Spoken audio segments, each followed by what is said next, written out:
Cek hatiku setiap hari, setiap saat. Cek dulu. Kita mau ngomong gini, coba sih, motivasimu apa? Kita berbagi, motivasimu apa?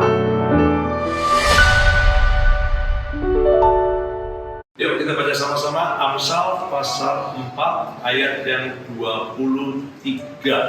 Mari salah satu bisa bacakan dulu atau kita baca sama-sama sudah? 1, 2, 3. Jagalah hatimu dengan segala kewaspadaan, karena dari situlah terpancar kehidupan. Ya, baik-baik ayat ini kelihatan gampang, mudah dibaca, sering didengar, coba dipraktekkan benar-benar. Saya bicara hari ini kepada para kepala-kepala yang ada, saya bicara kepada orang sembarangan, saya bicara pada dimensi yang agak berbeda. Ingat baik-baik ayat ini, jagalah hatimu dengan segala kewaspadaan, karena ada satu tempat dalam hidup kita yang benar-benar dimiliki oleh kita sendiri, di mana Tuhan sangat menginginkan itu dari hidup kita. Karena apapun yang kita bisa beri sama Tuhan, dari mau waktu kita, kekuatan kita, atau harta kita, skill kita, semua datang dari Tuhan. Tapi kalau hati itu Pak, milik kita sendiri. Coba perhatikan kemarin yang dikembangkan oleh Koden, bicara soal intuisi. Peperangan terbesar terjadi dalam orang Kristen itu bukan peperangan yang di luar, tapi peperangan yang besar paling sering terjadi yang dimana orang tidak ngerti, orang tidak lihat, itu peperangan yang paling berbahaya. Di mana itu dimensinya? Ada di dalam satu tempat yang namanya hati. Di dalam hati ini mayoran setop. Ibaratnya bahasa Amerika itu bolang cai. Bolang cai itu nggak ada yang ngerti Pak. Tapi di dalam hati ini sering kali kita berlaku salah. Orang sekitar kita nggak ngerti, Tuhan tahu semuanya. Makanya kemarin dikatakan di Mazmur 139 ayat yang keempat tadi, judulnya Tuhan Maha Tahu.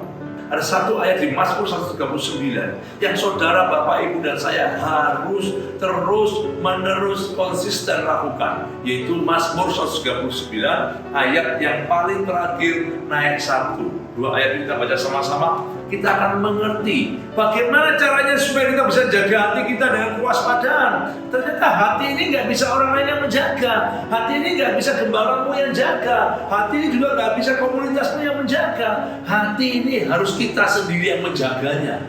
Loh gimana terus jaga hati? Jaga rumah ada kuncinya, jaga mobil ada kuncinya, jaga rumah ada bisa pakai satpam, jaga mobil juga pakai security, gitu. Jaga uang ada masukin bank, ada kunci kasih pin. Bagaimana dengan jaga hati? Coba kita lihat sama-sama Mazmur 139 ayat yang terakhir naik 23 dan 24. Yuk kita baca sama-sama, semangat.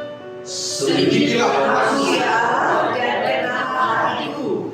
Ujilah aku dan kenallah pikiran-pikiranku.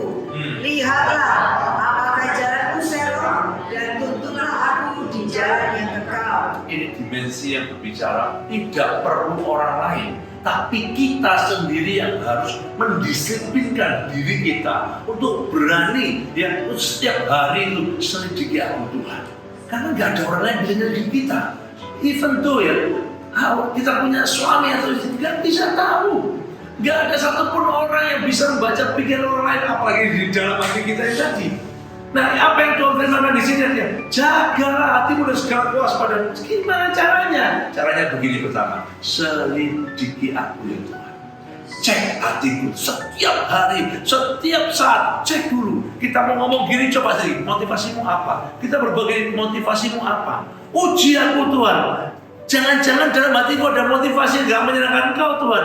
Nah, dari ayat ini saya mau menceritakan, seringkali banyak hamba-hamba Tuhan, pendeta, bahkan pelayan-pelayan Tuhan, atau orang-orang yang dipakai Tuhan, jatuhnya di mana? Di hati. Jatuhnya bukan di yang lain, di hati. Ketika nggak ada yang lain, nggak ada semuanya, nggak ada yang tahu, dia jatuh di situ. Bagaimana itu bisa terjadi? Karena banyak kita kalau sudah melayani gini, jarang ngecek hati kita. Kita sibuk cari pengetahuan tentang firman Tuhan. Kita sibuk ngejar hamba-hamba Tuhan. Kita sibuk bandingkan hamba Tuhan yang satu sama yang lain. Kita nggak pernah sibuk untuk mengecek hati kita itu. Jangan-jangan maaf ini, berangkas hati kita ini kotor. Jangan-jangan maaf ini, berangkas hati kita ini penuh dengan kepahitan, penuh dengan kesombongan, penuh keserakahan. Yang mungkin orang lain nggak tahu, Tuhan tahu. Artinya kalau hatimu ini kotor, tidak ada kehidupan. Kalau hatimu ini banyak motivasi yang salah, tidak ada kehidupan. Caranya gimana? Mazmur 139 ayat 23 dan 24. Selidiki, uji, cek Tuhan. Jangan-jangan sampai aku serok. Dari mana kita tahu? Orang yang tahu hatinya sering menyelidiki, begitu salah sedikit berdebar-debar. Ini baik-baik tandanya apa sama? Berdebar-debar.